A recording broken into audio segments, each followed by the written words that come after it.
আমরা কি শুরু করব ক্লাস? জি ম্যাম, শুরু করতে পারেন।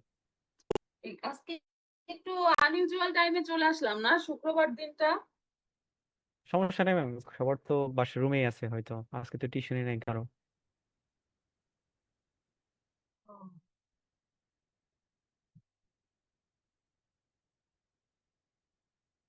আচ্ছা, তাহলে শুরু করছি। হ্যাঁ, অনেকেই জয়েন করেনি মনে হয়। জি ম্যাম, আস্তে আস্তে জয়েন করে ফেলবে, এই শুরু করতে পারেন। আচ্ছা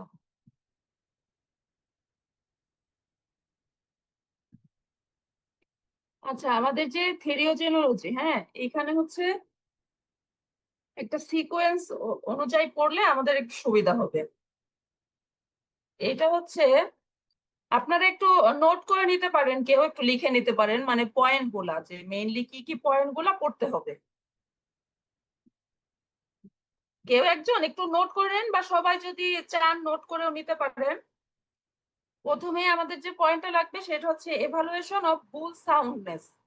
সেদিন যে পড়ালাম না, যে ব্রিডিং বুলের এক্সামিনেশন, যেরকম মরফোলজিক্যাল এক্সামিনেশন, আউট, প্রথমে হচ্ছে এক্সটার্নাল এক্সামিনেশন করতে হবে, পরে ইন্টারনাল এক্সামিনেশন করতে হবে। মেল রিপ্রোডাক্টিভ সিস্টেমে বা কোনো জেনিটাল অর্গানে কোনো ডিফেক্ট আছে কিনা, তারপরে বাইরে থেকে যে দেখা যাচ্ছে এরকম কোনো সমস্যা আছে কিনা তার হিস্ট্রি নিতে হবে। প্রথমে হচ্ছে তাহলে ব্রিডিং বুল সাউন্ডনেস এক্সামিনেশন করতে হবে।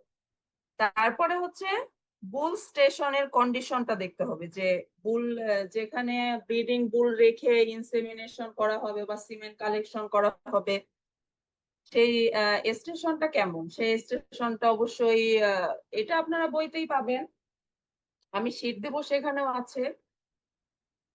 স্টেশনটা অবশ্যই একটু মানে কাম এন্ড কোয়াইট হতে হবে পরিবেশটা, এবং নিট এন্ড ক্লিন হতে হবে। তারপরে হচ্ছে ডাস্ট ফ্রি, এবং হচ্ছে কোনো স্যাঁতস্যাঁতে ভাব থাকা যাবে না। ওয়েট ফ্রি থাকতে হবে, ড্রাই থাকতে হবে। বিভিন্ন ধরনের পয়েন্ট আছে, এগুলা পড়তে হবে, বুল স্টেশন কন্ডিশন। এরপরে কি করতে হবে? Cement collection. সিমেন্ট কালেকশনের তো বিভিন্ন ধাপ আছে, এটা আজকে পড়বো আমরা। এরপরে সিমেন্টটা কালেকশন হয়ে যাওয়ার পরে সেটা হচ্ছে ল্যাবরেটরিতে পাঠাতে হবে। কিসের জন্য? এভালুয়েশনের জন্য। সেদিন যে সিমেন্ট এভালুয়েশন করালাম, সিমেন্টের কোয়ালিটিটা দেখতে হবে, এবং স্পারমাটোজোর কোনো অ্যাবনরমালিটিস আছে কিনা, মরফোলজিক্যাল অ্যাবনরমালিটিস, এগুলা দেখতে হবে। আপনারা কি নোট করছেন? জি ম্যাম, করতেছি। আচ্ছা, আমি যে পয়েন্ট গুলা বলতেছি এগুলাই কিন্তু মানে আসল পড়ার বিষয়বস্তু। হ্যাঁ, মানে পরীক্ষায় কিন্তু আসলে এগুলার ভিতর থেকেই আসবে, এর বাইরে থেকে কিছু আসার মানে নেই, সিলেবাসেও নেই। যাই হোক, সিমেনের এভালুয়েশন দেখার পরে স্পার্মের হচ্ছে অ্যাবনরমালিটিস দেখতে হবে, বিভিন্ন ধরনের মরফোলজিক্যাল অ্যাবনরমালিটিস, যেরকম হেডে থাকতে পারে, টেইলে থাকতে পারে। অনেক সময় স্পার্মের দেখা যায় যে হেডটা পুরোপুরি হয় না, তারপর টেল অনেক সময় বেন্ড থাকে, বা টেল অ্যাবসেন্ট থাকে, হেড অ্যাবসেন্ট থাকে। হেডে হচ্ছে ক্রোমাটিন বা ক্রোমাটিন ম্যাটেরিয়াল বা ডিএনএ থাকতে পারে, নাও থাকতে পারে, নিউক্লিয়াসের কোনো প্রবলেম থাকতে পারে, এগুলা এক্সামিনেশন করতে হবে। এরপরে কি করতে হবে? এরপরে হচ্ছে সিমেন্টটা ডাইলুট করতে হবে এক্সটেন্ডার দিয়ে। ডাইলুশন কেন করে? সিমেন্ট ডাইলুশন হচ্ছে একটা বুল বা একটা বোর বা যে কোনো অ্যানিমাল যখন ইজাকুলেট করে, তখন তো একসাথে অনেক ইজাকুলেশন হয়, এবং তার মধ্যে স্পার্মের কনসেন্ট্রেশনও অনেক বেশি থাকে। তো বিভিন্ন ধরনের ডাইলুয়েন্ট আছে, এইগুলো দিয়ে ডাইলুট করলে কি হয়, একটা ইজাকুলেশনে প্রায় 1000 কাউকে ইনসেমিনেট করা যায়। আর এটা যদি ডাইলুট না করা হতো, প্রিজার্ভও বেশি দিন করা যেত না, কারণ ডাইলুয়েন্টের মধ্যে এমন কিছু ম্যাটেরিয়ালস থাকে যেগুলো হচ্ছে স্পার্মের কনসেন্ট্রেশন বা স্পার্মের হেলথটা ঠিক রাখে। যেরকম হচ্ছে গ্লিসারল, তারপরে এ গিয়ক, বিভিন্ন প্রোটিন আছে, ফ্রুক্টোজ, গ্লুকোজ, এগুলো হচ্ছে স্পার্মের হেলথটা ঠিক রাখে। ডাইলুট করা না গেলে স্পার্ম কি প্রিজার্ভও করা যেত না, আর এতগুলা কাউকে ইনসেমিনেটও করা যেত না। কারণ বুলের একবার ইজাকুলেশনেই হচ্ছে প্রায় 100 থেকে 150 ml হয়। আর একটা গরুকে ইনসেমিনেট করতে যদি সেভাবে ডাইলুট করে ডিপ ফ্রিজ করা হয় 0.25 ml লাগে। 0.25 ml এস্টোর মধ্যে 0.25 ml সিমেন্ট লাগে এবং তার মধ্যে স্পামের কনসেন্ট্রেশন লাগে হচ্ছে 15 থেকে 20 মিলিয়ন পার ml। এই জন্য বিভিন্ন ডাইলুট দিয়ে এটাকে ডাইলুশন করা হয়। বিভিন্ন এক্সটেন্ডার আছে, যেরকম হচ্ছে এগিয়ক সাইট্রেট, এগিয়ক ফসফেট, তারপরে হচ্ছে কর্নিয়াল ইউনিভার্সিটি বাফার সলিউশন, সেদিন যেগুলো বললাম, ডাইলুট করে তারপরে কি করতে হবে, প্রিজার্ভ করতে হবে। এরপরে হচ্ছে প্রিজার্ভেশন অফ সিমেন্ট। প্রিজার্ভেশনের বিভিন্ন ধরনের মেথড আছে, লিকুইড সিমেন্ট প্রিজার্ভেশন, তারপরে ফ্রোজেন সিমেন্ট প্রিজার্ভেশন।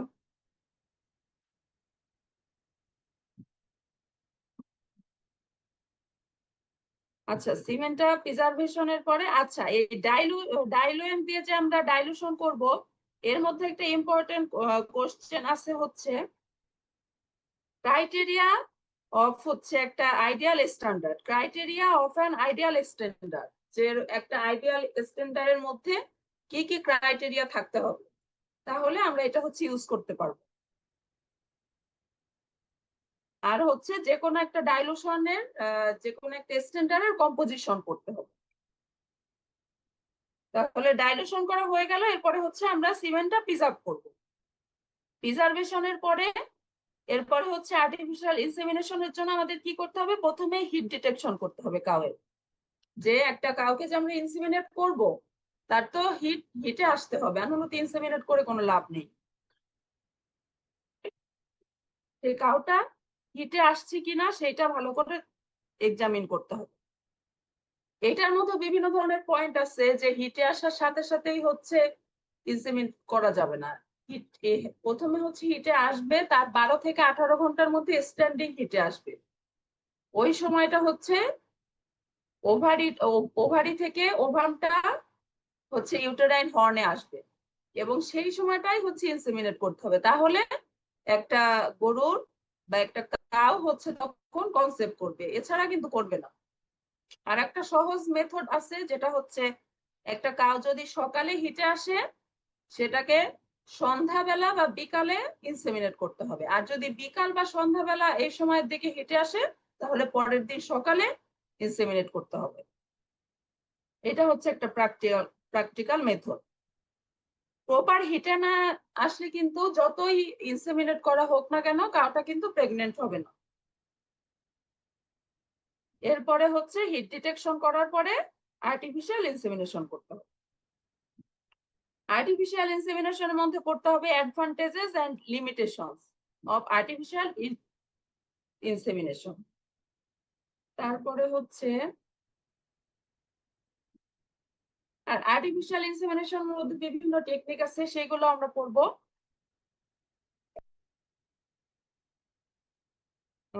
এরপরে যে আইডিয়াল এক্সটেন্ডারের যে ক্রাইটেরিয়া লিখছেন, ওইখানে আরেকটা কোশ্চেন আসবে, যেরকম হচ্ছে functions of an ideal extender. একটা আইডিয়াল এক্সটেন্ডার কি কি কাজ করে স্পার্মের জন্য, স্পার্মটা ঠিক রাখার জন্য বা স্পার্মের কন্ডিশনটা ঠিক রাখার জন্য। কারণ ফ্রোজেন সিমেন্ট সেগুলো হচ্ছে যখন প্রিজার্ভ করা হয় সেই সিমেন্ট গুলা কিন্তু 20 বছরেরও বেশি সময় ধরে ইউজ করা যায়। 20 বছর ধরেও প্রিজার্ভ করে রাখা হয়, যদিও অতদিন রাখে না কিন্তু রাখা যায়। তো এখানে এই এক্সটেন্ডারটা কি কাজ করে এটাও পড়তে হবে, যে ফাংশন অফ অ্যান এক্সটেন্ডার। এরপরে স্পার্মের মধ্যে আসছে যে স্পার্মের ক্যাপাসিটেশন, মানে একটা স্পার্ম কিভাবে ক্যাপাসিটি অর্জন করে একটা ওভামকে ফার্টিলাইজ করার জন্য। স্পার্ম ক্যাপাসিটেশন মেকানিজম আছে, এটা পড়তে হবে। স্পার্মাটোজোয়ার মরফোলজিটা পড়তে হবে। স্পার্মাটোজোয়ার হেড মরফোলজি, টেল মরফোলজি, বিভিন্ন ধরনের শেপ আছে, কোন শেপে কি বলে, এগুলা পড়তে হবে। আর আরেকটা কোশ্চেন হচ্ছে সিমেন্ট কালেকশন ফ্রম বোর্ড। এটা খুব বেশি আসে না, কিন্তু তারপরে একটু ধারণা নিয়ে রাখতে পারেন। এটা আমি যে আপনাদেরকে শীট দিব সেই শীটে থাকবে cement collection from a board. শুকর থেকে যে সিমেন্ট কালেকশন করা হয়। এরপরে আরেকটা হচ্ছে মোটিলিটি মেকানিজম অফ স্পার্ম। স্পার্মের মোটিলিটিটাই কিন্তু আসল। যে স্পার্ম যত বেশি মোটাইল, তার ক্যাপাসিটি তত বেশি হচ্ছে একটা ওভামকে ফার্টিলাইজ করার জন্য। ওই জন্য মোটিলিটির একটা মেকানিজম আছে, এটাও পড়তে হবে। আর স্পার্মের যে এভালুয়েশনের সময় স্টেইনিং করা হয়, সেই স্টেইনিং মেথডটা একটু ধারণা নিয়ে রাখতে হবে, যে কি কি স্টেইন ব্যবহার করা হয়। যেরকম হচ্ছে রোজ বেঙ্গল স্টেইন আছে, গ্লাইকল ইথাইলিন ব্লু স্টেইন আছে। স্টেইনিংটা মেইনলি করা হয় হচ্ছে ডেড স্পার্ম আইডেন্টিফাই করার জন্য। যেগুলা লাইভ স্পার্ম সেগুলোতে কোনো কালার আসবে না। স্টেইন করলে ডেড স্পার্ম গুলাতে মাইক্রোস্কোপের নিচে কালারিং দেখা যাবে, তখন বোঝা যাবে যে ডেড স্পার্ম কতটুকু আছে। কম্পোজিশন, স্টেইনিং মেথড, বিভিন্ন স্টেইনের নাম, এইগুলাই হচ্ছে মোটামুটি এর ভিতরে পড়ার। হ্যাঁ,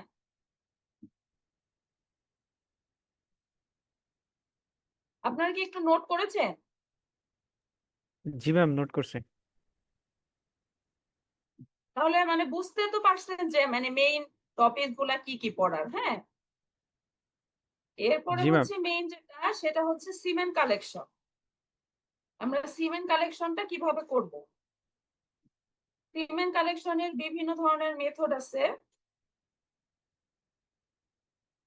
ইলেকট্রো ইজাকুলেশন মেথড, তারপরে হচ্ছে মেসেজ মেথড,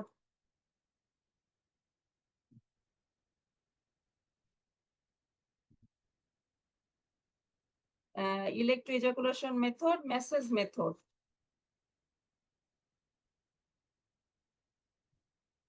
আর হচ্ছে আর্টিফিশিয়াল ভেজাইনা মেথড। তিনটা মেথড। সবচাইতে কমন এবং ওয়ার্ল্ড ওয়াইড অ্যাকসেপ্টেড যেটা, সেটা হচ্ছে আর্টিফিশিয়াল ভেজাইনা মেথড। আচ্ছা, এগুলো কি আপনারা মানে আগে কি কোনো ধারণা আছে এগুলো সম্পর্কে? মানে কোনো টপিক কি ছিল এরকম? জি ম্যাম, পড়ছি আমরা এগুলো। ম্যাম। আচ্ছা, তাহলে থিওরি ও জেমোলজির মধ্যে কিন্তু আসলে মানে এইগুলাই নেই, সিমেন্ট কালেকশন এবং হচ্ছে আর্টিফিশিয়াল ইনসেমিনেশন। এখানে আর্টিফিশিয়াল ভেজাইনা যেটা, সেটা হচ্ছে এই মেথড গুলার হচ্ছে ডিসঅ্যাডভান্টেজ অ্যাডভান্টেজ এগুলো পড়তে হবে।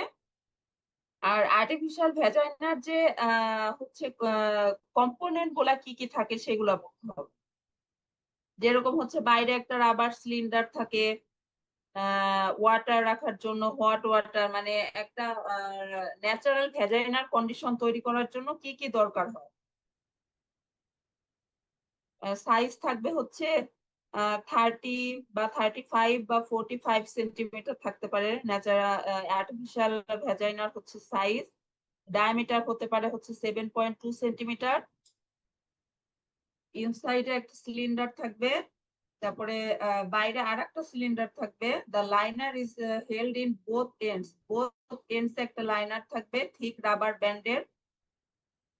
তারপরে একটা রাবার কোন থাকবে 20 সেন্টিমিটার,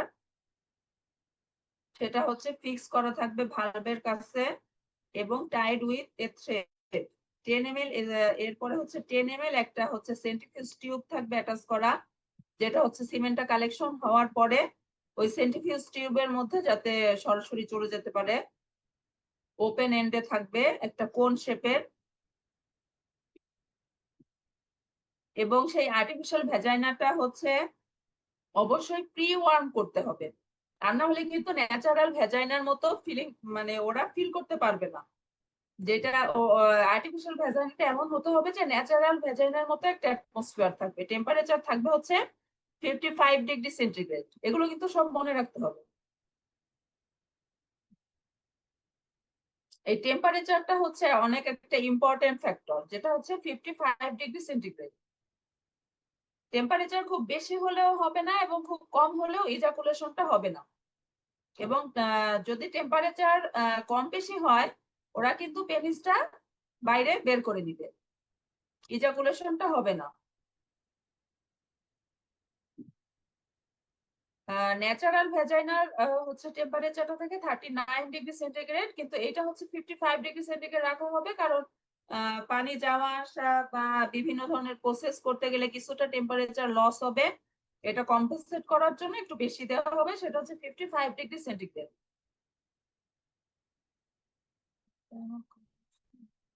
টেম্পারেচারটা স্টেডি থাকতে হবে এবং একটা এয়ার প্রেসার থাকতে হবে। সেই প্রেসারটা হচ্ছে 45 থেকে 55 মিলিমিটার মার্কারি একটা প্রেসার থাকতে হবে। এই প্রেসারটা অনেক ইম্পর্টেন্ট। এবং একটা আর্টিফিশিয়াল ভ্যাজাইনার মধ্যে একটা লুব্রিকেটিং সাবস্টেন্স থাকতে হবে লুব্রিকেটেড করার জন্য, সেটা হচ্ছে স্টেরাইল ভ্যাসলিন দিয়ে করা যায় অথবা প্যারাফিন, লিকুইড প্যারাফিন দিয়ে করা যায় ফর অ্যাবাউট 7 to 8 সেন্টিমিটার।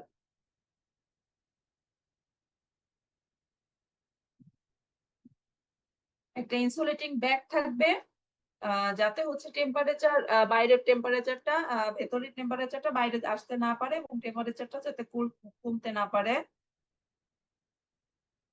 এবং যে লুব্রিকেটেড সাবস্টেন্স ভ্যাসলিন ওইটা দেওয়ার আর একটা হচ্ছে থার্মাল শক বা লিকেজ বা ব্রিকেজ থেকে হচ্ছে স্পন গুলোকে রক্ষা করে, এক্সপোজার টু সানলাইট।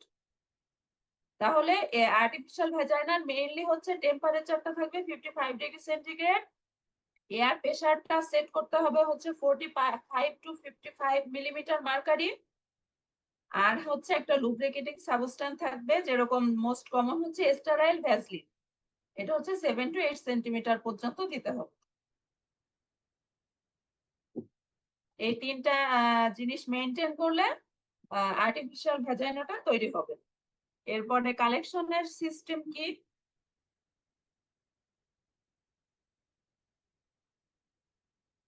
বুলকে যেখানে রাখা হবে সেখানে হচ্ছে স্পেসটা, সেই ফ্লোর স্পেসটা হবে 10 into 12 metre. Free from dust, break, winter wind, the collector should stand. এটা হচ্ছে কালেক্টরটাকে হচ্ছে এনিমেলটা, কালেক্টর যে সিমেন্ট কালেকশন করবে সে হচ্ছে এনিমেলের রাইট সাইডে দাঁড়াবে এবং বুলের দিকে ফেস করা। এবং আর্টিফিশিয়াল ভ্যাজাইনাটা ধরতে হবে হচ্ছে পেনিসের 45° অ্যাঙ্গেলে, 45° অ্যাঙ্গেলে ধরতে হবে। এরপরে হচ্ছে বুলটা যখন কাউকে যখন বুলের সামনে আনা হবে, বুলটা তখন কাউটাকে মাউন্ট করবে। মাউন্টিং এর সময় যারা অনেক এক্সপার্ট, এটা আপনারা ভিডিও দেখবেন, ভিডিও দেখলে খুব সুন্দর বোঝা যায়। এগুলো হচ্ছে পড়ার চেয়েও প্র্যাকটিক্যালি দেখার ইম্পর্টেন্সটা অনেক বেশি। যখনই মাউন্ট করতে যাবে তখনই হচ্ছে পেনিস বা গ্লান্স পেনিস কোনোটাই ধরা যাবে না। পেনিসের উপরে যে সিট নামে একটা অংশ আছে ওই সিটটা ধরে পেনিসটা হচ্ছে আর্টিফিশিয়াল ভ্যাজাইনার মধ্যে ইনপুট করতে হবে, তাহলেই ওরা হচ্ছে কয়েক সেকেন্ডের মধ্যে ইজাকুলেট করবে এবং সেই সিমেন্টটা নিয়ে সরাসরি ল্যাবরেটরিতে নিয়ে যেতে হবে। এইটাই হচ্ছে মেইনলি। রাইট সাইডে দাঁড়াতে হবে আর 45° অ্যাঙ্গেলে ধরতে হবে। এবং যখনই বুলটা মাউন্ট করতে যাবে তখনই হচ্ছে কালেক্টর এক স্টেপ সামনে গিয়ে এবং তার সোলজারটা এমন পজিশনে থাকবে যেটা হচ্ছে বুলটার অ্যাবডোমেনের সাথে অ্যাটাচ করা থাকবে। Then he holds the seat with his hand and give liberty so that the protruded penis may search the artificial vagina. The operator should be careful not to hold a glance penis, otherwise this may cause retraction of penis. যদি penis বা glance penis কোনো অংশ ধরে তাহলে হচ্ছে পেনিসটা কিন্তু artificial ভ্যাজাইনার মধ্যে না এসে ভেতরে চলে যাবে। এই ক্ষেত্রে কেয়ারফুল থাকতে হবে। If the temperature and pressure of artificial vagina is optimum, the bull immediately give thrust. যদি টেম্পারেচার প্রেসার সব ঠিক থাকে বুলটা কিন্তু খুব তাড়াতাড়ি একটা ইজাকুলেট করবে, যেটাকে বলতেছে thrust. The artificial vagina is withdrawn after the bull dismounts the teaser. এবং যেটাকে মাউন্ট করবে সেটাকে বলা হবে টিজার। সেই টিজার কাউ থেকে যখনই বুলটা হচ্ছে ডিসমাউন্ট করবে তখনই আর্টিফিশিয়াল ভ্যাজাইনাটা সরায় নিতে হবে বা উইথড্র করতে হবে। আর্টিফিশিয়াল ভ্যাজাইনাটা হচ্ছে কিভাবে রাখতে হবে, is kept parallel to the ground to avoid contamination of semen with exuded of preputial gland. এটা হচ্ছে সয়েলের বা গ্রাউন্ডের হচ্ছে প্যারালেলে রাখতে হবে যাতে কোনো ধরনের কোনো কন্টামিনেশন না হয় প্রিপিউচুয়াল গ্ল্যান্ড থেকে। The cement collection tube will be now detached and taken to the laboratory. এটা হচ্ছে অ্যাডভান্টেজ, ডিসঅ্যাডভান্টেজও পড়তে হবে। যেসব কাউয়ের কোনো অ্যাবনরমালিটিস নেই, যেসব বুলের কোনো অ্যাবনরমালিটিস নেই, কোনো লেগের কোনো অ্যাবনরমালিটিস নেই বা ইজাকুলেশনে কোনো প্রবলেম নেই, যারা হচ্ছে মাউন্ট করতে পারে, তাদের ক্ষেত্রে হচ্ছে আর্টিফিশিয়াল ভ্যাজাইনা মেথডটাই সবচেয়ে কমন এবং পপুলারলি ইউজড। কিন্তু যেসব কাউ দেখা যাচ্ছে যে বুলটা অনেক হচ্ছে পিওর ব্রেড বা খুব ভালো কোয়ালিটি, কিন্তু সেটা হচ্ছে ইজাকুলেশনে কোনো সমস্যা বা মাউন্ট করতে পারে না, লেগের কোনো ইনজুরি থাকলে মাউন্ট করতে পারবে, সেই ক্ষেত্রে ইলেকট্রো ইজাকুলেশন মেথড অথবা ম্যাসেজ মেথডটা ফলো করা হয়। কিন্তু এই মেথড গুলোর একটা সমস্যা হচ্ছে খুব ওয়েল মানে সিমেন্ট কালেকশনটা খুব বেশি ভালো নাও হতে পারে, ইজাকুলেশনটা একবারে অতটা ভলিউম না থাকতে পারে, বা দেখা যাচ্ছে যে স্পার্মের কোনো অ্যাবনরমালিটিস থাকতে পারে। এই জন্য হচ্ছে আর্টিফিশিয়াল ভ্যাজাইনা মেথডটা বেশি ইউজ করা হয়।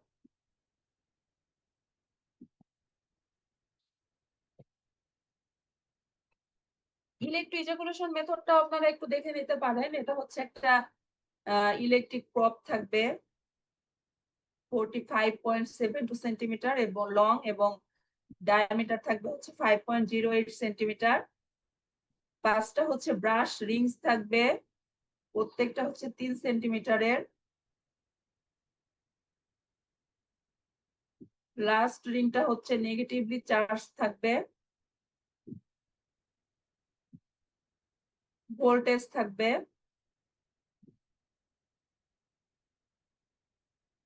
এই ক্ষেত্রে হচ্ছে বুল উইল এজাকুলেট উইথ 3 to 4 শর্ট শক। 3 থেকে 4টা খুব ছোট ধরনের বা 10 সেকেন্ডের 10 থেকে 15 ভোল্টের একটা শক দিতে হবে 10 সেকেন্ড পর পর। এই প্রবটা দিয়ে 10 থেকে 15 ভোল্ট থাকবে হচ্ছে ভোল্টেজটা, with an increase of 2 volt, 10 second পর পর 2 ভোল্ট করে বাড়াতে হবে এবং মাঝখানে ইন্টারভেল দিতে হবে 10 সেকেন্ড। এরকম 3 থেকে 4টা শর্ট শক দিলে এবং 1 থেকে 2টা লং শক দিতে হবে 25 থেকে 30 সেকেন্ডে। শক দিলেই হচ্ছে এজাকুলেশনটা হবে।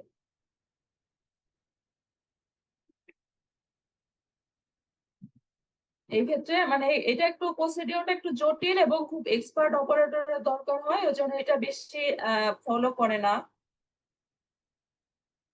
এটা আপনারা একটু দেখে নিতে পারেন। এই ভোল্ট বা কয়টা লং শক দিতে হবে, কয়টা শর্ট শক দিতে হবে, কয়েক সেকেন্ড পর পর দিতে হবে, বা প্রবটা কিরকম, কত সেন্টিমিটার লম্বা, এগুলা একটু দেখতে হবে, ছোট করে পড়তে হবে। এটা অ্যাডভান্টেজ ডিসঅ্যাডভান্টেজ সহ। এরপরে হচ্ছে আরেকটা আছে massage method of semen collection. তাহলে আমরা 3টা মেথড পড়লাম, তাই তো? Artificial vagina, electro ejaculation method, আর হচ্ছে মেসেজ মেথড। এই মেসেজ মেথডে মেইনলি হচ্ছে রেকটাম দিয়ে মেসেজ করা হয়। Massage method of collection of semen is adopted when a bull or buffalo bull with normal libido fails to give collection by artificial vagina and ejaculator is not available.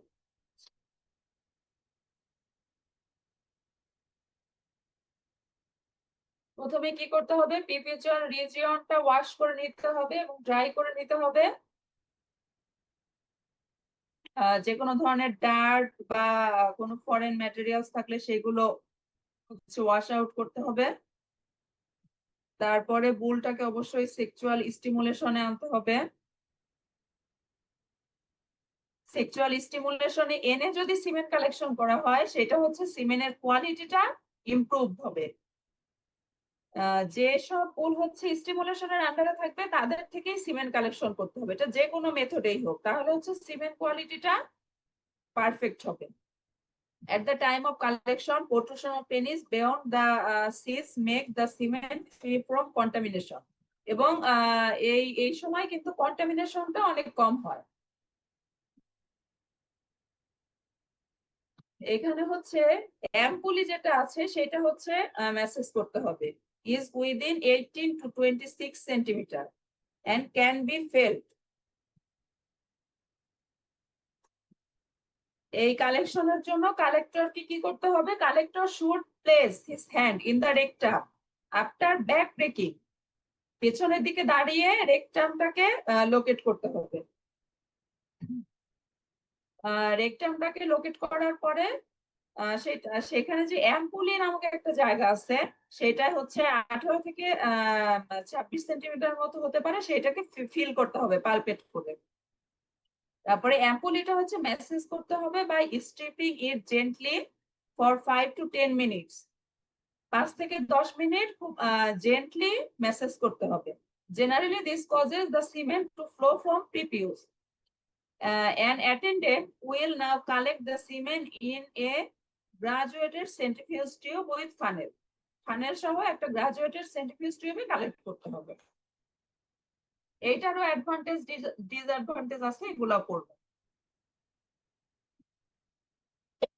আচ্ছা, cement collect করলাম, এরপর cement কালেকশনের পরে তো ল্যাবরেটরিতে নিয়ে গিয়ে যে ইভালুয়েশন অফ সিমেন্ট, কোনো অ্যাবনরমালিটিস আছে কিনা এগুলো দেখতে হবে। এখানে একটা চার্ট ছিল যে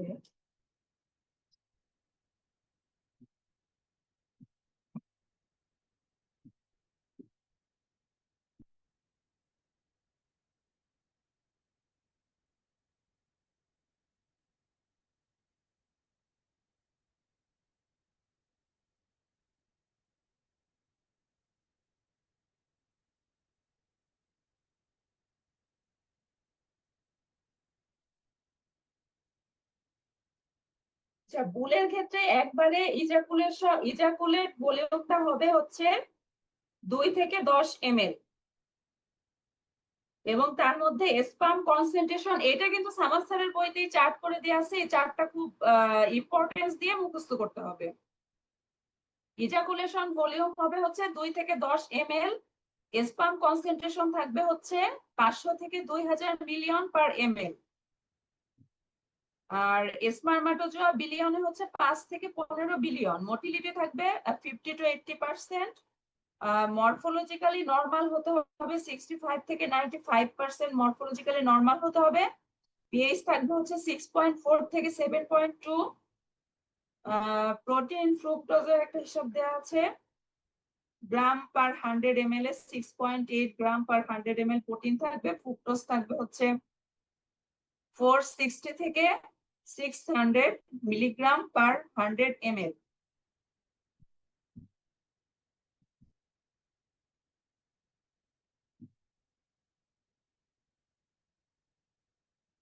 এবং এখানে দেয়া আছে যে একবার ইজাকুলেশনে 100 থেকে 600টা কাউকে হচ্ছে ইনসেমিনেট করা যাবে, কিন্তু মেইনলি বা ন্যাচারালি করা হয় হচ্ছে প্রায় একটা ইজাকুলেশনে। যদি ইজাকুলেশনটা পারফেক্ট হয় এবং ভলিউম কনসেন্ট্রেশন সব যদি ঠিক থাকে, তাহলে একটা ইজাকুলেশনেই সেটাকে ডাইলুট করে রেফ্রিজারেট করে প্রায় 1000 কাউকে ইনসেমিনেট করা যায় একবার ইজাকুলেশন। কারণ যেগুলা ফ্রোজেন সিমেন্ট সেগুলাতে লাগে হচ্ছে মাত্র 0.25 ml।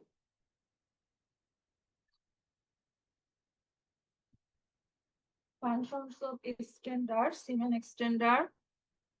আচ্ছা, আর একটা পয়েন্ট আছে হচ্ছে সিমেনে এই প্রিজার্ভ করার জন্য কিছু অ্যান্টিবায়োটিক্স যোগ করা হয়। এইগুলোর নাম একটু পড়ে রাখবেন, যেরকম হচ্ছে স্ট্রেপ্টোমাইসিন অ্যান্টিবায়োটিক দেয়া হয় 500 থেকে 1000 মাইক্রোগ্রাম স্ট্রেপ্টোমাইসিন দেয়া হয় পার ml ডাইলুটেড সিমেন্টে। স্ট্রেপ্টোমাইসিন যদি দেয়া হয়, আবার পেনিসিলিন দিলে 500 থেকে 1000 units of penicillin per ml of diluted cement. Streptomycin হলে 500 থেকে 1000 মাইক্রোগ্রাম, আর পেনিসিলিন হলে 500 থেকে 1000 ইউনিটস। পলিমিক্সিন বি সালফেটস দেয়া যায়, কিন্তু মেইনলি হচ্ছে স্ট্রেপ্টোমাইসিন আর পেনিসিলিন, এই দুইটাই বেশি ইউজ করা হয়।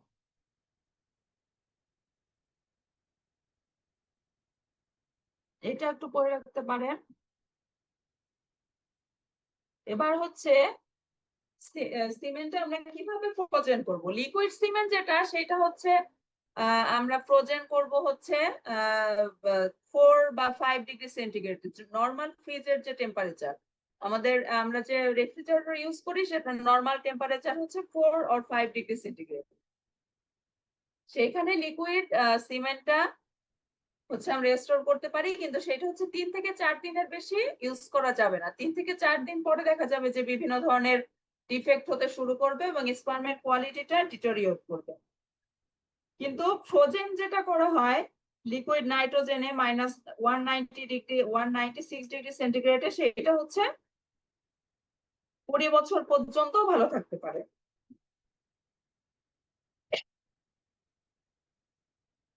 ফ্রোজেন সিমেন্টের জন্য কি কি ম্যাটেরিয়ালস ব্যবহার করা হয়? Cement collection tube, pH meter, straw, filling and sealing machine, liquid nitrogen tank, cement packing materials। আচ্ছা যাই হোক, প্রসেসিংটা কি? কালেকশন অফ সিমেন্ট কালেকশন করার পরে সিমেন্টের ভলিউমটা রেকর্ড করতে হবে। তারপরে এটা হচ্ছে একটা ওয়াটার বাথ, যেটা টেম্পারেচার হচ্ছে 36 ডিগ্রি সেন্টিগ্রেড, সেইখানে শিফট করতে হবে। এরপরে ওয়াটার বাথের পরে হচ্ছে ওয়াটার বাথ করলে কি হবে, ওই স্টোর মধ্যে যদি কোনো ফরেন ম্যাটেরিয়ালস বা কোনো ময়লা থাকে সেগুলো যাতে ওয়াশ আউট হয়ে যায় ক্লিন করার জন্য। The required amount of diluent should be calculated on the basis of motility and concentration of cement. এবার মোটিলিটি এবং কনসেন্ট্রেশনের উপর ভিত্তি করে তারপর হচ্ছে ডাইলুয়েন্টটা সিলেক্ট করতে হবে যে ডাইলুয়েন্টটা আমরা কত অ্যামাউন্টে দিব। এরপরে ডাইলুয়েন্ট দিতে হবে স্কিম মিল্ক বা এগ ইয়ক ডাইলুয়েন্ট দিয়ে বা এক্সটেন্ডার দিয়ে ডাইলুট করতে হবে উইথ গ্লিসারল। এখানে গ্লিসারল অ্যাড করার প্রত্যেকটা এক্সটেন্ডারের মধ্যেই কিছু পরিমাণে গ্লিসারল থাকে। এই গ্লিসারলটা দেওয়া হয় যাতে স্পার্ম গুলো থেকে ক্রায়ো প্রোটেকশনের জন্য, মানে অনেক বেশি ঠান্ডায় যাতে কোল্ড শক থেকে স্পার্ম গুলো রক্ষা পায়। কোল্ড শকের জন্য স্পার্ম ডেড হতে পারে, এই স্পার্ম ডেথটা যাতে না হয় ক্রায়ো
साला मुल्क का केस पागल हो गया।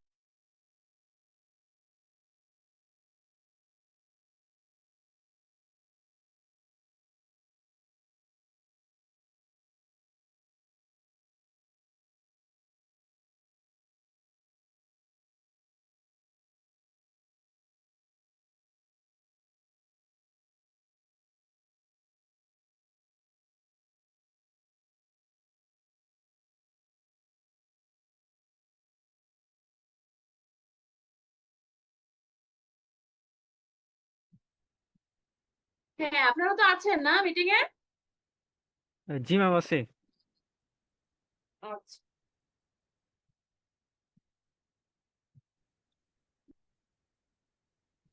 আচ্ছা, সিমেন্টের থিওরিটা কি আপনারা শুনতে পারছেন? আমি মনে হয় মিটিংটা শেষ হয়ে যাওয়ার পরেও 2 মিনিট বলছি, বুঝতে পারি নাই। জি আচ্ছা, ম্যাম আরেকবার একটু ওটা শুনতে পারেন। জি ম্যাম সিমেন্টের থিওরিটা করা হয় হচ্ছে 34 থেকে 36 ডিগ্রি সেন্টিগ্রেড ওয়াটার টেম্পারেচারে, এবং লিকুইড নাইট্রোজেনের টেম্পারেচারটা থাকে হচ্ছে -196 ডিগ্রি এবং এর ভেতরে একটা র্যাক থাকে এবং একটা নেক রিজিয়ন থাকে, সেটা হচ্ছে 50 মিলিমিটার। সেটার উপরে একটা র্যাক বসানো থাকে, গ্রিল থাকে, সেই গ্রিলের উপরে একটা র্যাক থাকে। সেই র্যাকে হচ্ছে স্ট্রগুলো হচ্ছে সাজিয়ে রাখা থাকে। যখন ইউজ করতে হবে তখন হচ্ছে ওই মুখটা খুলে ওই গ্রিল থেকে স্ট্রোটা খুব জেন্টলি বের করে সাথে সাথে হচ্ছে লিকুইড নাইট্রোজেন এর মুখটা আটকিয়ে দিতে হবে, সাথে সাথে বেশিক্ষণ খোলা রাখা যাবে না, এবং স্ট্রো গুলোকে সুন্দর হচ্ছে ভেতরে অ্যাসেম্বল করে রাখতে হবে।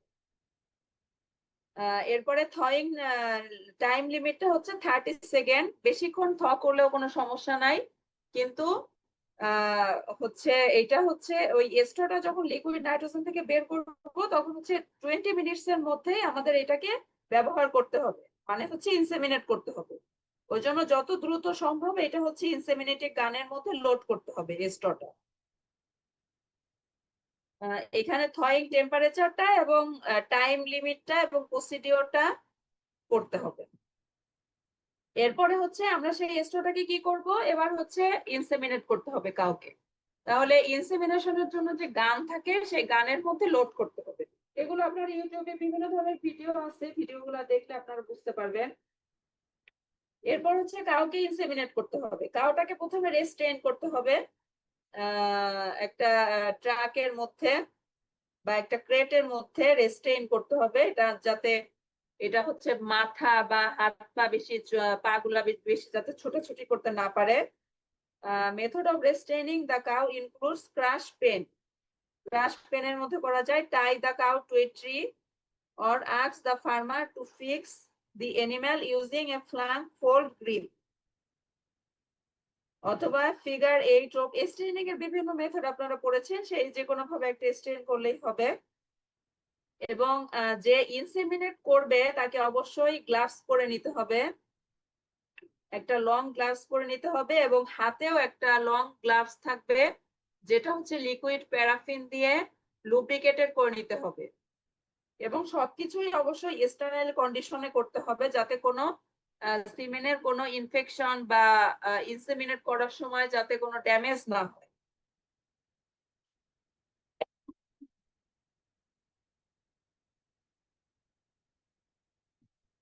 এবং কাউয়ের যে অ্যানাল রিজিয়ন বা রেকটাল রিজিয়ন যেটা সেগুলো হচ্ছে ক্লিন ওয়াটার দিয়ে ওয়াশ আউট করে এরপরে হচ্ছে ড্রাই করতে হবে, সাবান দিয়ে ওটা করা যেতে পারে। এরপরে ইনসেমিনেটর কি করবে, প্রথমে হচ্ছে তার এটা অবশ্যই হচ্ছে বাম হাত দিয়ে করতে হবে। বাম হাতে একটা লং গ্লাভস যেটা হচ্ছে প্রায় কোনোই পর্যন্ত এলবো বা এলবোর উপরে থাকবে, সেই গ্লাভসটা লম্বা গ্লাভস পরে প্রথমেই হাতটা হচ্ছে কোন শেপ করতে হবে। আঙুলগুলা এক জায়গায় এনে, মানে পুরো হাত ছড়ায় কিন্তু রেক্টামের ভিতরে দেওয়া যাবে না, হাত আঙুলগুলো এক জায়গায় এনে হাতকে একটা কোন শেপ করে তারপর রেক্টামের ভেতরে দিতে হবে।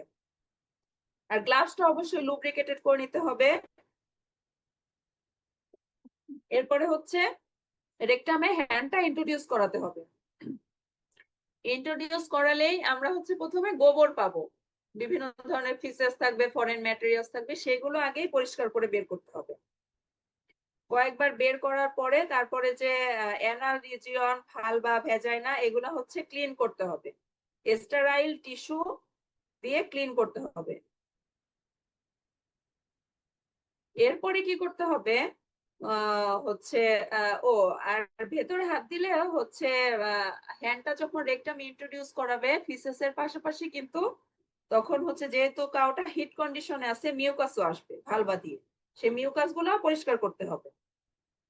এরপরে করতে হবে যেটা মেইন ধাপ, সেটা হচ্ছে সার্ভিক্সটা লোকেট করতে হবে।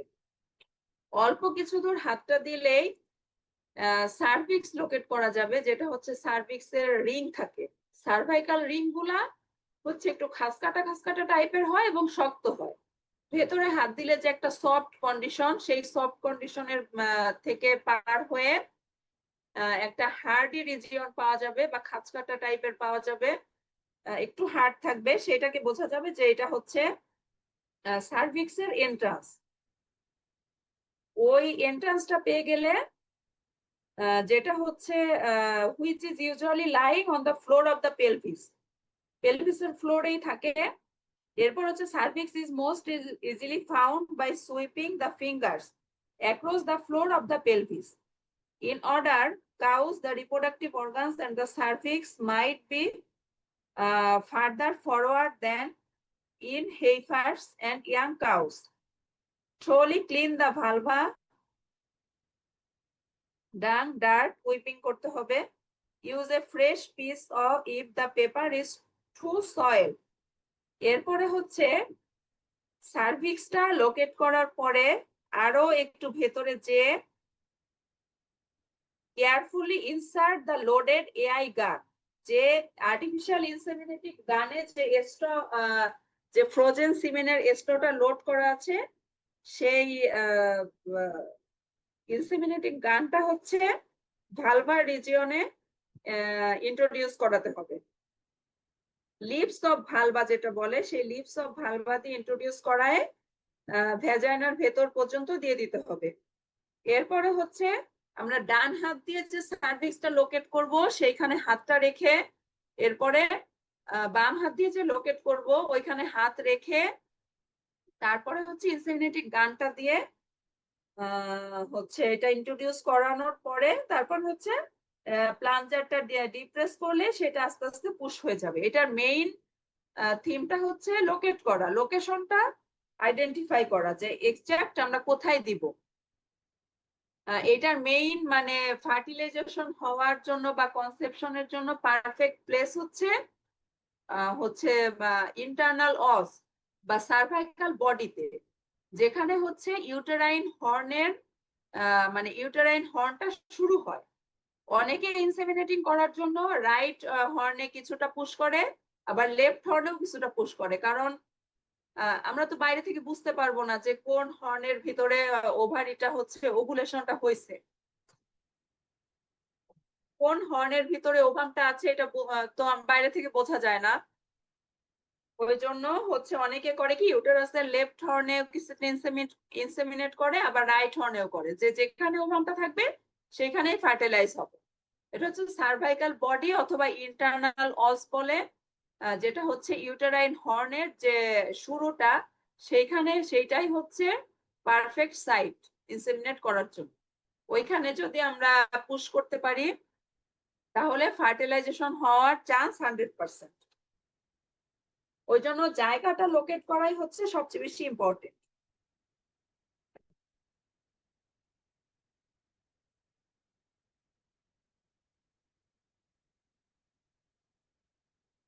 এরপরে জায়গাটা লোকেট করার পরে সেখানে যদি আমরা বুঝতে পারি যে এআই গানটা ভেতরে গেছে, তারপরে হচ্ছে ফিঙ্গার টিপস দিয়ে সার্ভিক্সটা ধরে ফরওয়ার্ড প্রেসার দিতে হবে গানে, একটু প্রেসার দিতে হবে, কারণ বিভিন্ন ধরনের মাসকুলেচার থাকে, ইউটেরাইন মাসকুলেচার, সেগুলোতে আটকে যেতে পারে।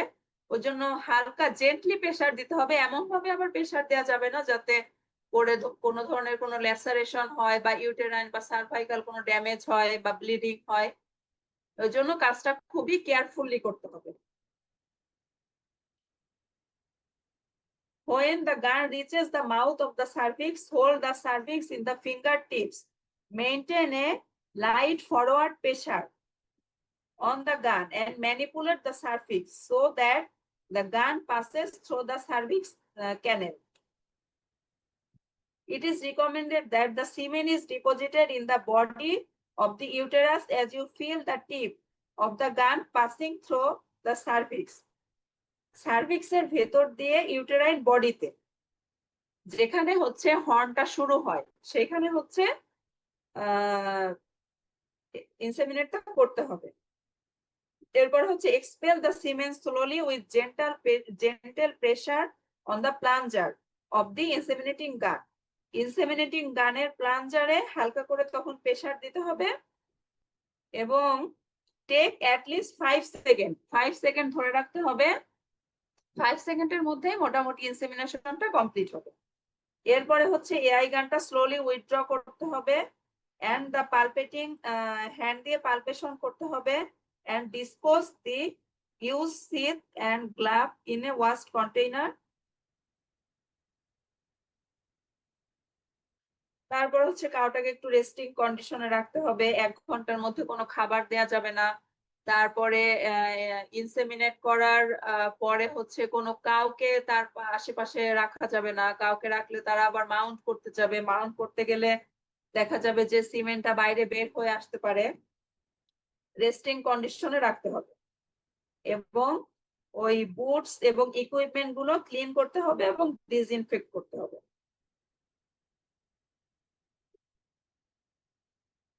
এইটা হচ্ছে ইনসেমিনেটিং প্রসেস।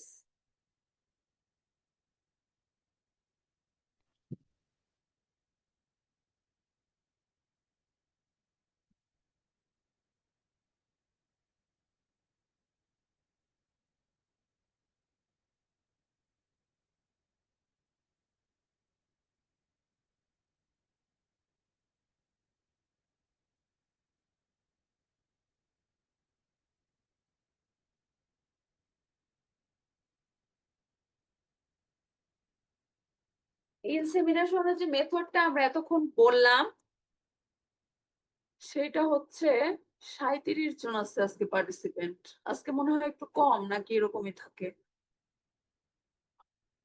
জি না ম্যাম, আজকে একটু কমই আছে। হ্যাঁ সেটাই তো মনে হচ্ছে। ঘুমাচ্ছে মনে হয় অনেকে, না? আসলে এই টাইমটা তো একটু আনইউজুয়াল টাইম, সবারই একটু রেস্ট নেওয়ার কথা। আমি সরি তার জন্য। আজকে রাত্রে ক্লাস নিতে পারতাম কিন্তু রাত্রে আসলে আমার একটা কাজ আছে। আচ্ছা, ইনসেমিনেশনের যে মেথডটা বললাম সেটা হচ্ছে রেক্টোভ্যাজাইনাল মেথড অথবা সার্ভাইকাল ফিক্সেশন মেথড। এই মেথডটাই হচ্ছে মেইনলি ইউজ করা হয়। আরো মেথড আছে যেরকম হচ্ছে স্পেকুলাম মেথড, ভ্যাজাইনাল ইনসেমিনেশন যেটা হচ্ছে ভ্যাজাইনা দিয়ে করা হয়। এগুলা কিন্তু ওইটা থেকে সহজ, কিন্তু এখানে হচ্ছে সিমেন্টটা ওয়েস্ট হওয়ার সম্ভাবনা অনেক বেশি থাকে বা কনসেপশন রেটটা অনেক কম হয়। ওই জন্য রেক্টোভ্যাজাইনাল মেথড বা সার্ভাইকাল ফিক্সেশন মেথডটাই হচ্ছে মেইনলি ইউজ করা হয়। এখানে ওই ইনসেমিনেশন গানের যে সিরিজটা থাকে সেটা হচ্ছে 2 ml হয়।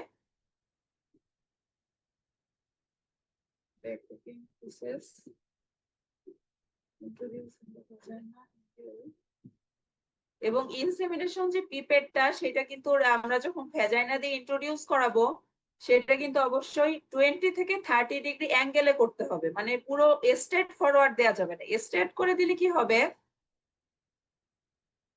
ভ্যাজাইনার ওইখানে পাস করার সময় সাব ইউরেথ্রাল ডাইভার্টিকুলাম নামে একটা জায়গা আছে, একটু বাঁকা বা মাসকুলার, ওই জায়গাটায় বেঁধে যেতে পারে।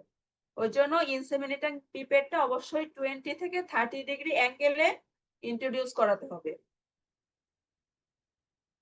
এবং রাইট হ্যান্ড দিয়ে রেকটামের ভেতর দিয়ে সার্ভিক্সটা লোকেট করতে হবে। Thumb is placed over opening of external os. The insemination pipette is directed towards the opening of external os. Sometimes the pipette may be obstructed in the folds of vaginal musculature. অনেক সময় পিপেটটা দেওয়ার সময় মনে হয় যে বেঁধে বেঁধে যাচ্ছে, যে ভ্যাজাইনাল যে মাস্কুলেচার থাকে বা বিভিন্ন ফোল্ড থাকে, ভাঁজ থাকে, সেখানে বেঁধে যেতে পারে। ওই জন্য অবশ্যই হচ্ছে জেন্টলি এটাকে তখন কি করতে হবে, ওটাকে বাইরে নিয়ে আসতে হবে, হালকা একটু বাইরে নিয়ে এসে আবার ভেতরের দিকে দিতে হবে। এভাবে আস্তে আস্তে করে দিলে সার্ভিসটা পাওয়া যাবে, কিন্তু কখনোই জোরে কোনো কাজ করা যাবে না, খুব কেয়ারফুলি করতে হবে। When the pipette reaches near the cervix, it is guided through the cervical opening by the thumb, which is placed over it. The mid cervix is a safe and ideal site for insemination. Mid cervix মানে cervix এর body যেটা, সেটা হচ্ছে ideal site ইনসেমিনেশনের জন্য।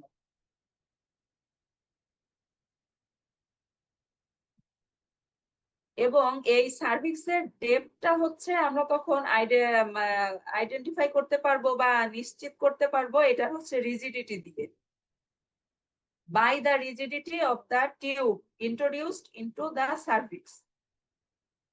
Occasionally, it may be difficult to penetrate the cervix for its small size.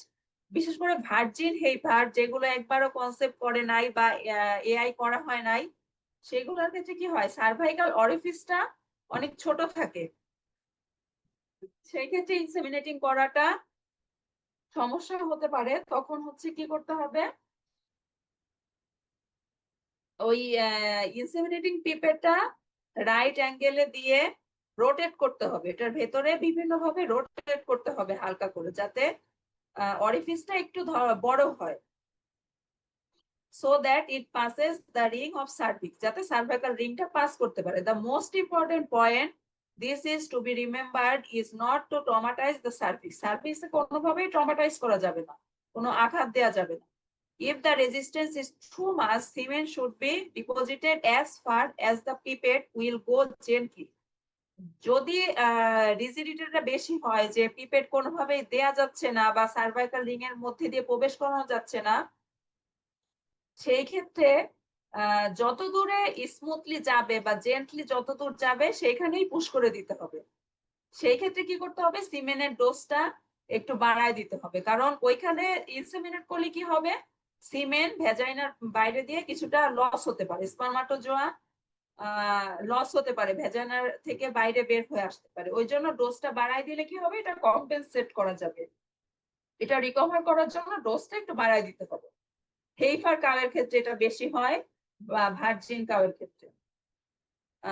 Once the desired site is reached, the syringe containing the semen is attached with the adapter. With the help of the same of the semen is deposited at the proper site. এটাই হচ্ছে main method. Vaginal insemination আছে, speculum মেথডও আছে, এই দুইটা এমনি হালকা করে একটু পড়তে পারেন। ভ্যাজাইনাল ইনসেমিনেশন যেটা, সেটা হচ্ছে ভ্যাজাইনা দিয়ে ইন্ট্রোডিউস করতে হবে, একটা স্টেরিলাইজড স্পেকুলাম বলে, সেই স্পেকুলামটাকে ভ্যাজাইনা দিয়ে ইন্ট্রোডিউস করে, সেই ক্ষেত্রে হচ্ছে অপারেটরের হেডলাইট থাকবে, হেডলাইট দিয়ে ভ্যাজাইনাকে লোকেট করে ইন্ট্রোডিউস করতে হবে। Semen is taken in a syringe which is attached with the inseminating pipette. This pipette is placed in the vulva and pointing it upward and directed towards external os. The suburethral diverticulum is to avoid it, and the semen is deposited in posterior vagina near external os. Posterior vagina te deposit korte hobe semenটা। এটা হচ্ছে vaginal ইনসেমিনেশনের ক্ষেত্রে। Speculum মেথডটাও একটু দেখে নিতে পারেন। আর এই শীটটা আমি যেখান থেকে পড়াচ্ছি, এটা আপনারা নেক্সট উইকে হয়তো বা হাতে পাবেন, আমি চেষ্টা করব দেয়ার।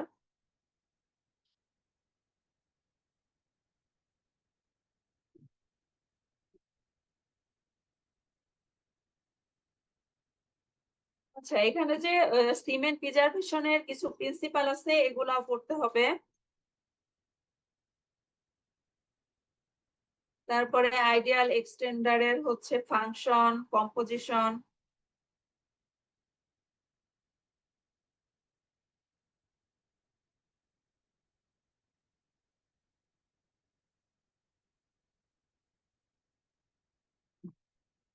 এক্সটেন্ডারের মধ্যে মেইনলি হচ্ছে মিল্ক এক্সটেন্ডার এবং হচ্ছে এগ ইয়ক এক্সটেন্ডার, এই দুইটা মেইনলি ইউজ করা হয়।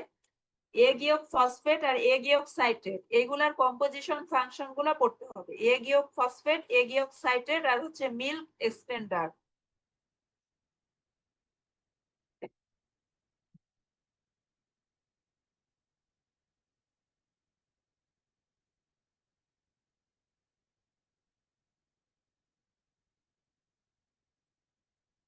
সিমেন্ট প্রিজার্ভেশনের প্রিন্সিপালের মধ্যে আছে যেরকম হচ্ছে temperature, source of energy, osmotic pressure, pH, gas phase, toxic material, growth of microorganism, cold shock, dilution effect, extension of unfrozen cement,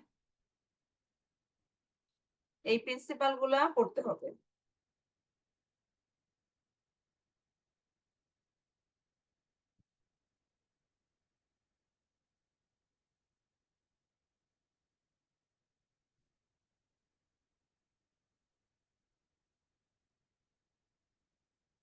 cement প্রিজার্ভেশনের ক্ষেত্রে একটা প্রবলেম হয় হচ্ছে কোল্ড শক। এই কোল্ড শকটা থেকে রক্ষা করার জন্য যে গ্লিসারল দেয়া হয়, এগুলো হচ্ছে একটু দেখতে হবে যে গ্লিসারলটা কেন দেয়া হয়, ক্রায়ো প্রোটেকশনের জন্য দেয়া হয়। তারপরে কোল্ড শক রেজিস্ট্যান্ট টেস্ট আছে একটা, এটাও একটু করতে হবে। কোল্ড শক হলে কি হয়, স্পার্মের কোল্ড শক হলে কি হয়, স্পার্মের এটিপি কমে যায়, মানে স্পার্মের স্পার্মাটোজোয়া গুলোর মেটাবলিজম কমে যায়, এই জন্য এটার মোটিলিটি কমে যায়। লিকেজ অফ ইন্টারসেলুলার ম্যাটেরিয়ালে লিকেজ হতে পারে, মোটিলিটিটা ডিক্রিজ করতে পারে। তারপর টেইল গুলা বেন্ট হয়ে যেতে পারে, টেইল গুলা বেন্ট হয়ে গেলে তার মোটিলিটিটা থাকবে না, স্পার্মটা ফরওয়ার্ড মুভিং হবে না। তারপরে ডেড স্পার্মের পার্সেন্টেজটা বেড়ে যেতে পারে কোল্ড শক হলে। ওই জন্য সিমেন্ট হচ্ছে যখন লিকুইড নাইট্রোজেনে আমরা ফ্রোজেন করব, সেইটার হচ্ছে সেই জন্য হচ্ছে কোল্ড শকটা থেকে রক্ষা করার জন্য কি কি করা হয় এটা পড়তে হবে। এরপর হচ্ছে মোটিলিটি ইন্ডেক্স টেস্টের একটা সূত্র আছে, যেটা হচ্ছে number of spermatozoa crossing the line per minute by number of spermatozoa per ml of semen into 10 এবং ইন্টু 10⁸। এই সূত্রগুলো একটু দেখতে হবে মোটিলিটি ইন্ডেক্স এর জন্য, কারণ স্পার্মের মোটিলিটিটা কিন্তু স্পার্ম ক্যাপাসিটেশন বা ফার্টিলাইজেশনের জন্য মোস্ট ইম্পর্টেন্ট। ওই জন্য স্পার্মের মোটিলিটি মেকানিজমটা, মোটিলিটি কিভাবে হচ্ছে এভালুয়েট করা হয়, এগুলা একটু গুরুত্ব দিয়ে পড়তে হবে।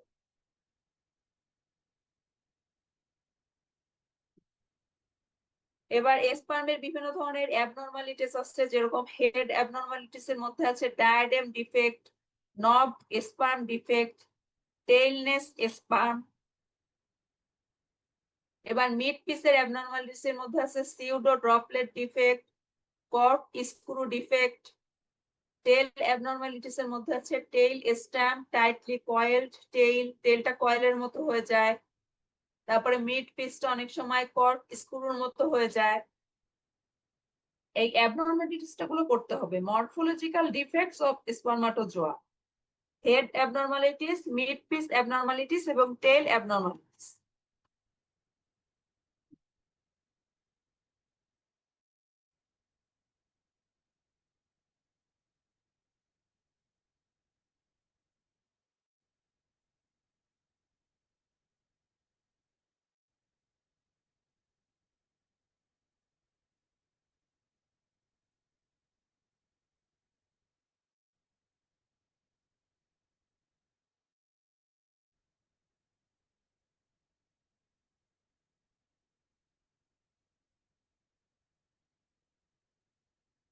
আচ্ছা, তাহলে আমি আরো একটু ওভারভিউ দেই। হ্যাঁ, তাহলে স্টেজ গুলা কি, আমাদের মেইন পড়াশোনা কিন্তু শেষ। আর কয় মিনিট আছে? ম্যাম ম্যাম 10 মিনিটের মতো আছে। আচ্ছা, আমাদের মোটামুটি শেষই। তো আমরা হচ্ছে এটার জন্য কি পড়বো, মানে স্টেজ গুলা কি, প্রথমে হচ্ছে আমাদের বুল সাউন্ডনেসটা এভালুয়েট করতে হবে, তারপরে বুল স্টেশনটা এভালুয়েট করতে হবে, তারপরে আমরা হচ্ছে বুলটা যখন সেক্সুয়ালি স্টিমুলেটেড থাকবে তখন হচ্ছে সিমেন্টটা কালেকশন করতে হবে। সিমেন্ট কালেকশনের মেথড হচ্ছে artificial vagina method, electro ejaculation method, massage method. এর মধ্যে আর্টিফিশিয়াল ভ্যাজাইনা মেথডটা সবচাইতে হচ্ছে পপুলার, এবং এটা হচ্ছে পরীক্ষায় আসার মতো একটা কোশ্চেন, এটা অবশ্যই পড়তে হবে। এরপরে সিমেন্টটা কালেক্ট করার পরে ইভালুয়েশন করতে হবে। সিমেন্ট ইভালুয়েশন তো আগের দিন পড়াইছি। ভলিউম, কনসেন্ট্রেশন সব দেখতে হবে। স্পারমাটোজোর অবনর্মালিটিস গুলো ইভালুয়েট করতে হবে। যেগুলা হচ্ছে অ্যাবনর্মাল স্পারমাটোজোয়া বা সিমেন্টের কোয়ালিটি ভালো না, সেটাকে অবশ্যই ডিসকার্ড করতে হবে। এরপরে হচ্ছে সিমেন্টটা প্রিজার্ভ করতে হবে। প্রিজার্ভেশনের দুইটা মেথড, যেটা হচ্ছে লিকুইড সিমেন্ট প্রিজার্ভেশন আর ফ্রোজেন সিমেন্ট প্রিজার্ভেশন, দুইটা মেথডই পড়তে হবে। এরপর হচ্ছে থাইং সিমেন্টটা বের করার পরে কিভাবে থ করা হয় ওয়ার্ম ওয়াটারে। এরপরে হচ্ছে আর্টিফিশিয়াল ইনসেমিনেশনটা করতে হবে। আচ্ছা, সিমেন্ট কালেকশনের পরে সেটা যে এক্সামিনেশন করার পরে ডাইলুট করতে হবে এক্সটেন্ডার দিয়ে। এরপরে হচ্ছে কাবের হিট ডিটেকশন করতে হবে। হিট ডিটেকশন করে ইনসেমিনেট করতে হবে। হিট ডিটেকশনের আরো একটা ইয়া ছিল, ম্যাক্সিমাম কনসেপশনের জন্য আমরা হিট ডিটেক্ট কিভাবে করব। A female is fertile only when an egg is present which can be fertilized. যখন একটা এগ প্রেজেন্ট থাকবে এবং ফার্টিলাইজ করা যাবে তখনই হচ্ছে আমাদের হচ্ছে ideal time. Moreover an egg lies for short time. একটা এগ কিন্তু যখন ওভারি থেকে হচ্ছে ফরানে আসে, তখন যে ওভারটা হচ্ছে যখন ওভারি থেকে শেড করে মাত্র 6 থেকে 10 ঘন্টা কিন্তু বেঁচে থাকে। ওই সময়টাই কিন্তু ইনসেমিনেট করতে হবে, তখন ফার্টিলাইজেশন হওয়ার সম্ভাবনাটা 100% থাকে। A short time after being shed from an ovary unless it is fertilized. যদি ফার্টিলাইজ না হয় 6 থেকে 10 ঘন্টা মাত্র বেঁচে থাকবে। So a frequent question concerning AI is what time during a start should cow is bred for greatest chance of conception.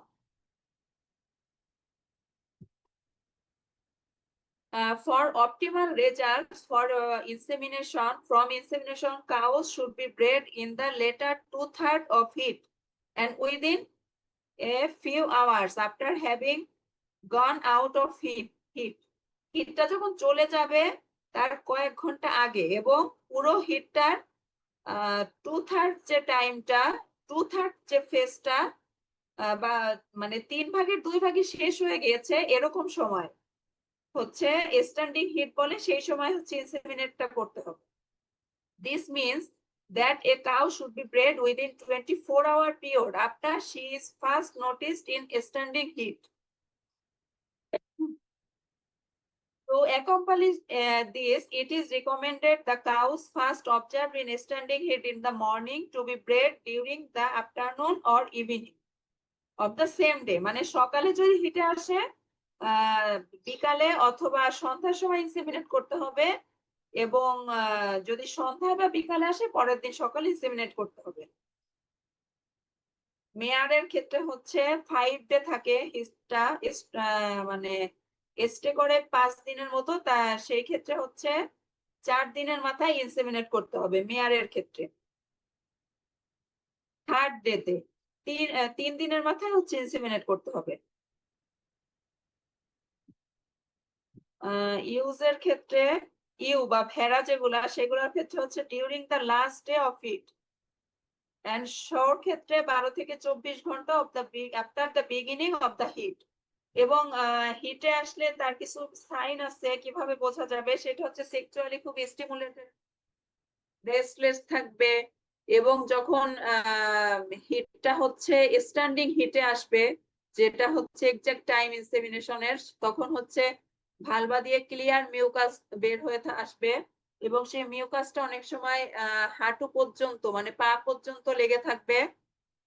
একটা elasticity আসবে ওই মিউকাসটার মধ্যে, যেটা হচ্ছে ভালভা দিয়ে আসবে মিউকাসটা। তারপরে এনিম্যালটা হচ্ছে রেস্টলেস হবে, মাউন্ট করতে চাবে, তারপর হচ্ছে খাওয়া দাওয়া কম করবে, এদিক সেদিক ঘোরাফেরা করবে, ডাকাডাকি করবে, তখন বোঝা যাবে যে এটা হচ্ছে এক্সাক্ট হিটে আসছে। এবং যখন ক্লিয়ার মিউকাস ডিসচার্জ দেখা যাবে বা মাঝে মাঝে একটু ব্লিডিং ও দেখা যাইতে পারে, তখনই বোঝা যাবে যে এটা হচ্ছে প্রপার হিট কন্ডিশনে আছে, এবং তখনই হচ্ছে ইনসেমিনেট করতে হবে। ইনসেমিনেশন করার সময় এই হচ্ছে গাওটা প্রপার হিটে আসছে কিনা এইটা আইডেন্টিফাই করা, এবং হচ্ছে প্লেসটা লোকেট করা যে কোন সাইটে আমরা ইনসেমিনেট করব, এই দুইটা পয়েন্ট হচ্ছে মোস্ট ইম্পর্টেন্ট। তাহলেই কনসেপশন রেটটা আমরা বুঝতে পারবো যে এটা 100% হওয়ার সম্ভাবনা বেশি।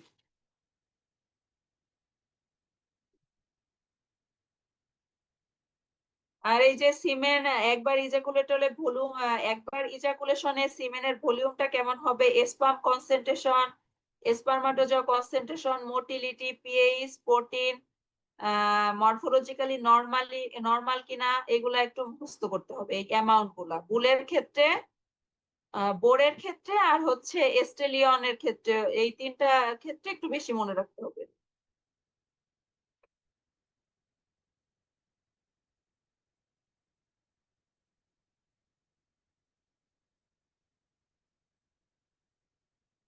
এইগুলাই, হ্যাঁ। আর হচ্ছে আপনাদের যে অ্যাসাইনমেন্টের টপিকস দেওয়া হয়েছিল ওগুলাকে আপনারা ভাগ করে নিছেন? আমি যে কয়েকটা টপিক দিছিলাম। জি ম্যাম, দেওয়া হয়েছে সবাইকে, ভাগ করে দেওয়া হয়েছে। আচ্ছা ঠিক আছে, অ্যাসাইনমেন্ট গুলা করে ফেলেন। মেইনলি কিন্তু এইগুলাই, হ্যাঁ, এই অ্যান্ডোলজি আর আর্টিফিশিয়াল ইনসেমিনেশন বা থিরিওজেনোলজি বলেন, মেইনলি এগুলাই সব আগের দিন যে ক্লাস নিলাম আর আজকেরটা এগুলা মিলাই। আর আমিও পরে দেখবো কিছু কোনো টপিক বাকি থাকলে সেটা নিয়ে পরে আলোচনা করা যাবে। বেশি হয়তো বাকি নাই, মেইন থিম এগুলাই। আর অ্যাসাইনমেন্টটা করে ফেলেন। আর হচ্ছে পরীক্ষা দেন নাই, তারা হচ্ছে যখন থিওরি হবে বা প্র্যাকটিক্যাল হবে তার একসাথে দিয়ে দিয়েন। আর আমি চেষ্টা করব যে যদি এসে ফিজিক্যালি ক্লাসগুলো নিয়ে আর পরীক্ষাগুলো একসাথে নিয়ে নেওয়া যায় যত তাড়াতাড়ি সম্ভব। ঠিক আছে? জি আজকে ম্যাম। হচ্ছে 17 তারিখ।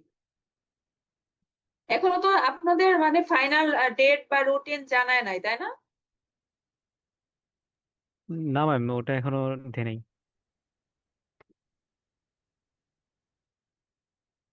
আচ্ছা ঠিক আছে, আমিও চেয়ারম্যান স্যারের সাথে কথা বলে দেখি কি করা যায়।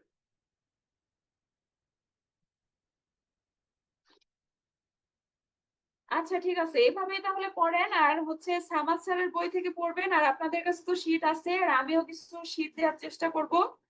এগুলো একসাথে মিলায় পড়লে মানে মোটামুটি কাভার হয়ে যাবে। আর আগের দিন যে পড়াইছিলাম যে স্পারমাটোজেনেসিস বা প্রসিডিওর